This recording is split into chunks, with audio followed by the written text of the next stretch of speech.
아멘. 오늘 우리에게 주신 하나님의 말씀은 민수기 11장 10절에서 15절의 말씀입니다. 민수기 11장 10절에서 15절의 말씀 우리 함께 교독하겠습니다. 백성의 온 종족들이 각기 자기 장막문에서 우는 것을 모세가 들으니라. 이러므로 여호와의 진노가 심히 크고 모세도 기뻐하지 아니하여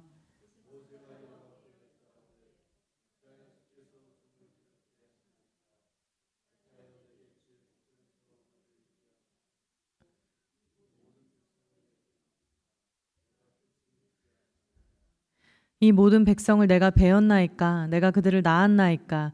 어찌 주께서 내게 양육하는 아버지가 젖먹는 아이를 품듯 그들을 품에 품고 주께서 그들의 열조에게 맹세하신 땅으로 가라 하시나이까?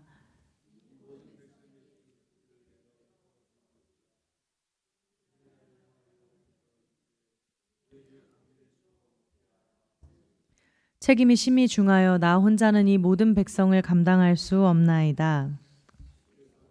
이같이 행하실진대 구하옵나니 내게 은혜를 베푸사 즉시 나를 죽여 내가 고난당함을 내가 보지 않게 하옵소서. 아멘. 아멘. 우리 옆에 분들 앞뒤 분들 바라보면서 우리 함께 인사하기를 원합니다. 주님 안에 소망이 있습니다. 아멘. 트롤 콤플렉스라는 말이 있습니다. 트롤은 북유럽 신화에 등장하는 괴물의 이름입니다. 트롤은 정확하게 어떤 모습을 가졌는지가 특정하기 좀 어렵다라고 하는데 저희가 알고 있는 캐릭터들 중에 무민이라는 캐릭터가 있죠. 이 무민이 이제 트롤을 형상화한 하나의 또 캐릭터라고 합니다. 이 트롤들은 동굴과 언덕에 살고 있는 것으로 이제 묘사가 되는데 사악한 거인의 모습으로 나오기도 하고 또 혹은 이제 사람과 같은 다양한 모습을 지니고 있기도 합니다. 그래서 일그러진 얼굴과 이제 털로 덮인 몸에다가 굉장히 못생긴 것이 특징이고 또 물건이나 아이 또 여성들을 훔치고 사람을 괴롭히는 등 그런 나쁜 짓을 이제 일삼는다는 신화 속의 종족입니다. 이들은 인간에 대해서 아무 이유 없이 불만을 품고 인간을 괴롭히고 이제 피해를 주는 그런 존재들입니다. 그래서 이 트롤의 이름을 따서 트롤 콤플렉스라는 이제 단어는 사람이 이제 늘 불평만 하면서 이제 다른 사람들에게 부정적인 인상을 막 심어주고 또 이제 그런 불평하고 부정적이고 공격적이고 그래서 사회적으로 결국에는 이제 고립을 당하게 되는 이런 이제 상태를 또 트롤 컴플렉스 상태다 이렇게 이야기를 합니다. 물론 이제 현 체제나 상황에 대해서 불만을 가지고 불평하는 것이 반드시 나쁜 일인 것은 아닙니다. 건전한 비판의 경우는 변화와 개혁을 당연히 가져올 수가 있죠. 그런데 이제 그런 좋은 결과를 위한 불만이 아니라 사사건건 필요 이상으로 불평과 불만을 표시하게 되는 것은 자신이나 또 타인에게 전혀 도움이 되지 않습니다. 그래서 이 트롤 콤플렉스가 자기의 성격으로 굳어지게 되는 경우들도 있습니다. 사람은 말로 표현하고 나면 그 말에 따라서 자신의 생각도 정리가 되고 맞춰지게 되기 마련입니다. 그러니까 계속 불평과 불만을 가지고 이 원망스러운 말들을 계속하게 하게 되면 결국엔 자기의 말이 사실이라는 생각으로까지 굳어지게 됩니다. 그래서 자신의 불만을 표현하면 표현할수록 이것은 더 강화되고 결국에는 굉장히 강한 불만 불평자. 그래서 트롤이 마치 이제 괴물처럼 묘사되는 그런 트롤이 되어 버리는 것이죠. 또 이제 그런 경우 불평을 듣게 되는 주변 사람들에게 이런 부정적인 감정들이 막 전이되기도 합니다.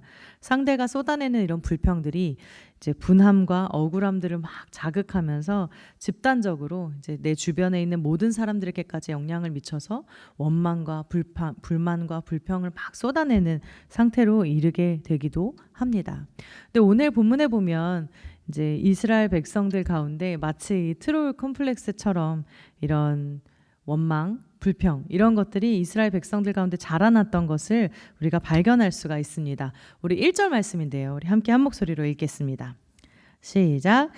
여호와께서 들으시기에 백성이 악한 말로 원망하매 여호와께서 들으시고 진노하사 여호와의 불을 그들 중에 붙여서 진영 끝을 사르게 하시며. 네, 그렇습니다. 백성들이 악한 말로 원망하게 되었다라고 오늘 본문은 이야기하고 있습니다. 이 단어는 중얼거리다, 불평하다, 한탄하다라는 뜻을 가지고 있는 단어입니다. 그러니까 특별한 이유가 없는데 이 백성들이 불평하고 스스로 한탄하는 일들이 일어났다는 것입니다. 근데 오늘 본문은 하나님께서 들으시기에라는 표현으로 되어 있는데, 이 표현은 조금 더 구체적으로 들어간다면 하나님의 귀에라는 표현으로도 볼 수 있고, 조금 더 자세하게 설명을 한다면 마치 이들이 하나님의 귀에다가 대고 불평을 한 것처럼 이제 오늘 본문은 그렇게 묘사를 하고 있습니다. 그러니까 이들이 불평하고 불만을 하는데 하나님의 귀에다 대고 중얼거리면서 한탄하면서 불평을 막 늘어놓기 시작했다라는 것이죠. 급기야 10절에 가면 이렇게 이야기합니다. 우리 10절 말씀을 함께 한 목소리로 읽겠습니다. 시작. 백성의 온 종족들이 각기 자기 장막 문에서 우는 것을 모세가 들으니라. 이러므로 여호와의 진노가 심히 크고 모세도 기뻐하지 아니하여. 네, 백성들이 자기 장막 문에서 우는 시위를 하기 시작합니다. 그래서 자기 장막에서 성막을 향해서 시위하듯이 마치 이제 저희는 안 됩니다 막 이렇게 시위를 하는 것처럼 자기 문 앞에서 막 통곡을 하고 있는 이제 그런 모습인 것이죠. 눈물 시위, 약간 이런 느낌인 것 같습니다. 아주 꼴보기 싫은 모습의 연속입니다. 이스라엘 백성들의 이런 모습은 사실 전혀 새롭지가 않습니다. 그들은 큰 은혜를 입고 기적을 보았던 그 출애굽 직후부터 투덜대기 시작했습니다. 민수기는 이 이스라엘 백성들의 광야 생활을 기록한 책인데, 어떤 측면에서는 광야 생활 내내 반복되는 이 불순종을 고발하는 책이기도 합니다. 그렇다면 이들은 오늘 하나님 앞에서 무엇에 대해서 원망하고 불평했을까요? 자, 이들의 불만의 내용을 한번 보겠습니다. 5, 6절 말씀입니다. 우리 함께 한 목소리로 읽겠습니다. 네, 함께 읽겠습니다. 시작. 우리가 애굽에 있을 때에는 값없이 생선과 오이와 참외와 부추와 파와 마늘들을 먹은 것이 생각나거늘 이제는 우리의 기력이 다하여 이 만나 외에는 보이는 것이 아무것도 없도다 하니. 네, 아멘. 이들이 이렇게 이야기합니다. 그들이 이집트 땅에 있었을 때는 값없이 먹었다라고 이야기하고 있습니다. 이 단어는 공짜로, 마음대로, 얼마든지 이런 뜻으로 번역할 수도 있는데요. 이스라엘 백성들이 이집트에 있을 때 공짜로, 값없이, 마음대로, 원하는 대로 먹었다라고 이야기를 하고 있습니다. 참입니까? 거짓입니까? 네, 당연히 거짓이겠죠. 아니, 이스라엘 백성들이 이집트에서 노예살이를 했던 것을 생각한다면 정말로 원 없이 자유롭게 마음대로 얼마든지 먹을 수 있었을까요? 절대 그럴 수 없었을 것입니다. 그리고 이렇게 얘기합니다. 생선도 먹었고 오이, 참외, 부추, 파, 마늘 이런 걸 다양하게 먹었다라고 이야기합니다. 마치 이렇게 굉장히 건강식의 그런 요리들을 막 마치 먹었던 것처럼. 그래서 이 다양한 먹거리를 먹었다, 풍부한 먹거리를 우리가 마음껏 먹었다, 이렇게 회상을 하고 있지만 사실 노예로서 누릴 수 있는 그런 식도락은 당연히 제한적일 수밖에 없었을 것입니다. 또 그들이 고기를 전혀 먹지 못했다, 이건 역시 사실은 거짓입니다. 이들은 출애굽 때 수많은 소와 양떼들을 끌고 나왔습니다. 그래서 그들이 시내산 아래 터전에서 1년 넘게 버티면서 어느 정도 이들은 고기를 먹었을 것입니다.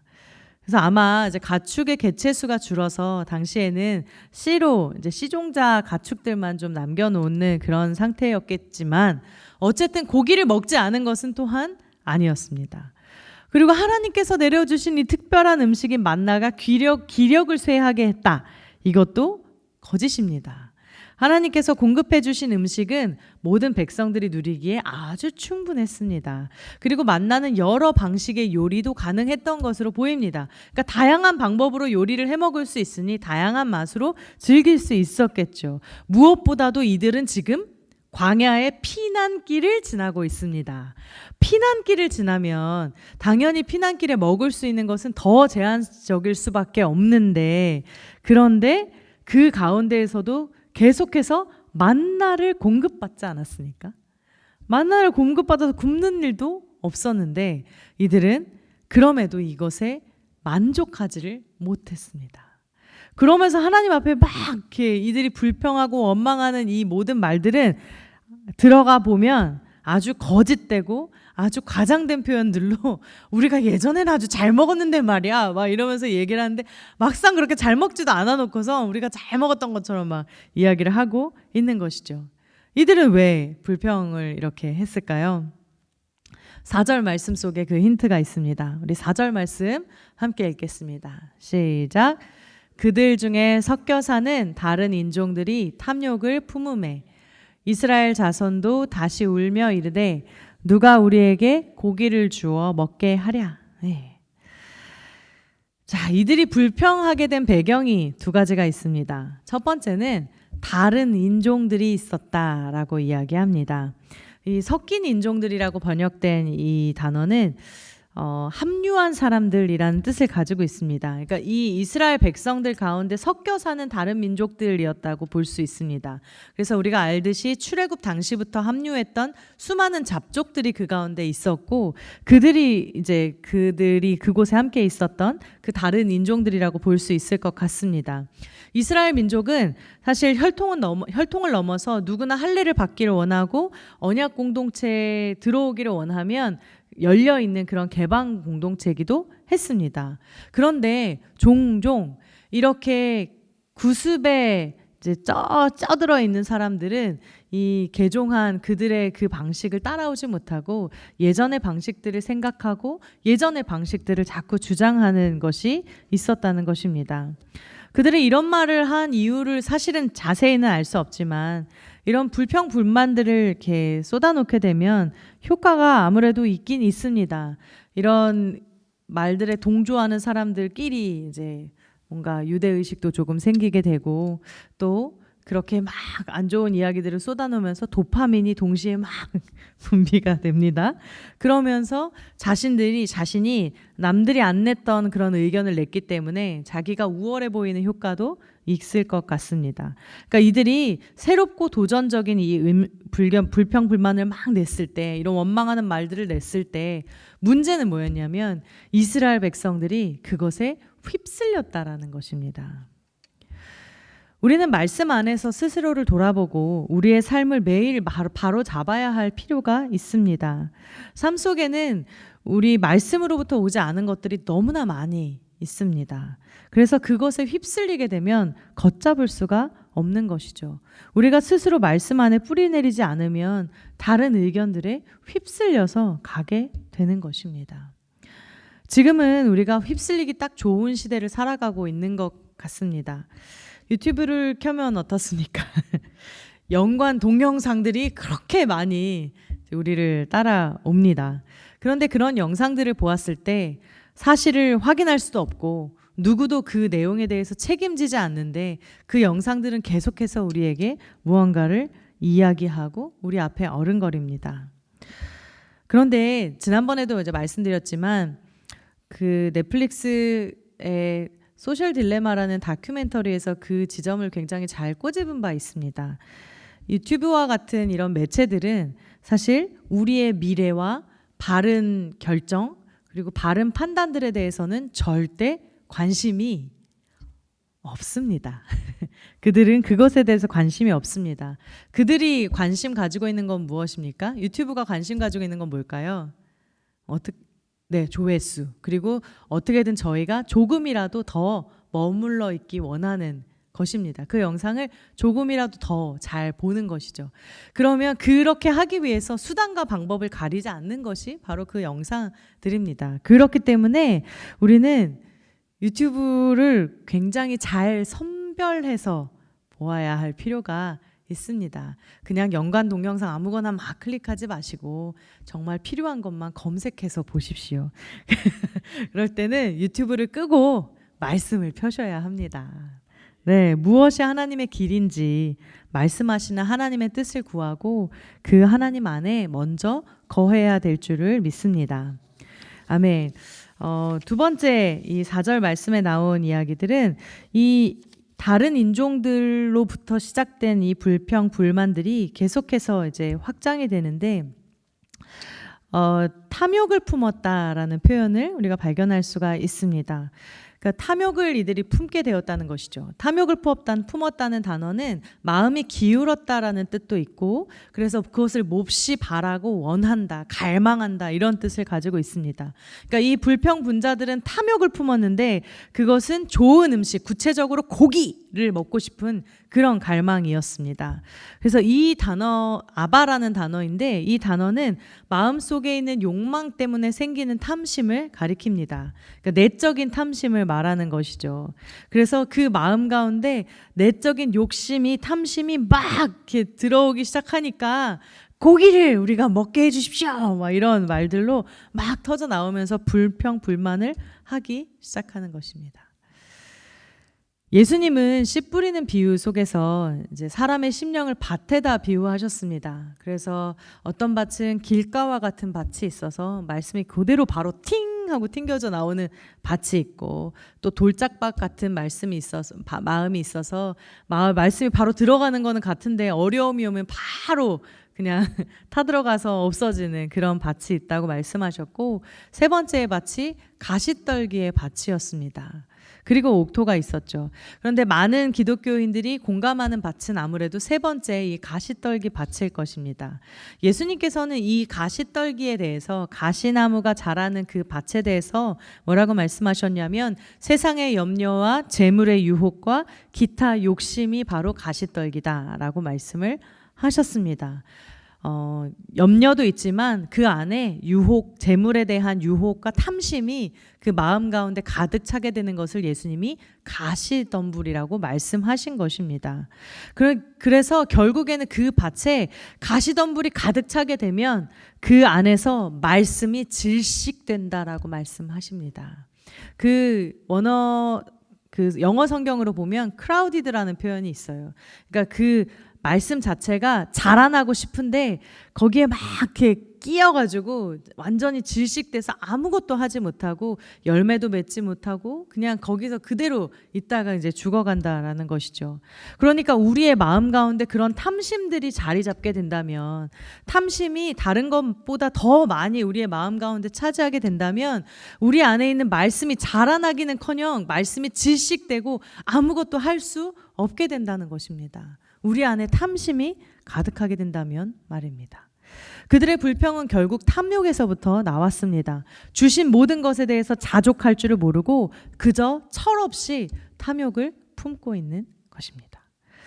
고린도전서 10장 10절은 이렇게 우리에게 이 탐심에 대해서, 이 원망에 대해서 이렇게 이야기하고 있습니다. 우리 함께 한 목소리로 읽겠습니다. 시작.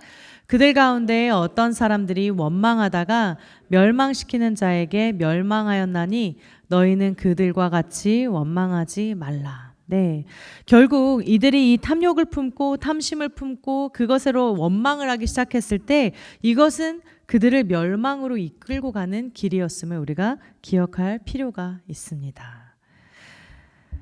그래서 이스라엘 백성들이 이렇게 하나님 앞에, 모세 앞에 막 원망하고 불평하는 일들이 있으니까 모세와 하나님께서 또 대응을 하기 시작하죠.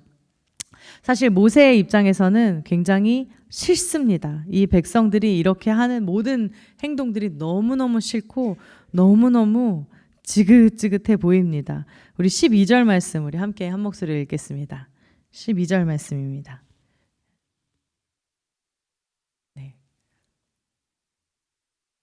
네, 12절 말씀입니다.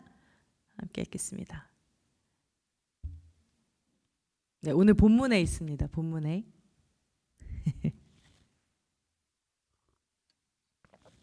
네, 함께 읽겠습니다. 시작.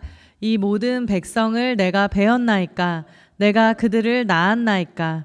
어찌 주께서 내게 양육하는 아버지가 젖 먹는 아이를 품듯 그들을 품에 품고 주께서 그들의 열조에게 맹세하신 땅으로 가라 하시나이까. 네, 지금 모세의 이 감정이 좀 느껴지십니까? 모세가 지금 많이 화가 나 있고 아주 막 진절머리를 내고 있습니다. 제가 이 사람들 배웠습니까? 제가 이 사람들 낳았습니까?